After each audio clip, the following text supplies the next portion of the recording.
Ngizwe makhelwane wami nami ngizongozwile. Omama sebezoganwa ngobaba abahlukahlukene ngokusemthethweni. Omama bazoshada impi. Ngizwe lento engisho ngiyayiqonda yimpi iyazontisa. Ngisho ngoba kumanje ngiyatatazela ngisazi kufanele ngishele na noma ke sengithandwa. Angisazi sisekhona na isidingo sokulobola. Yini sengathi senikhohliwe nizalwa ngobani? Nginemibuzo. Umakoti wami ngizomlobola ngimshisele impepho yala ekhaya athele ngenyongo yala ekhaya.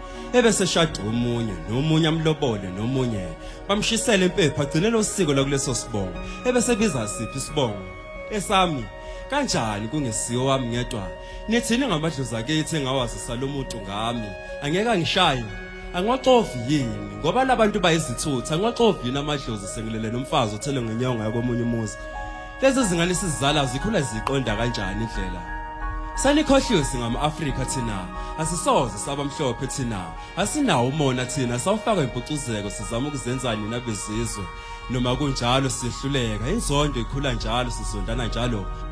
Ngikhuluma nje kunesililo wemakhelwane zona, isimbambamba senduku ngabona, bashayana njalo labantu abanaxolo, abesilisa bebanga besimame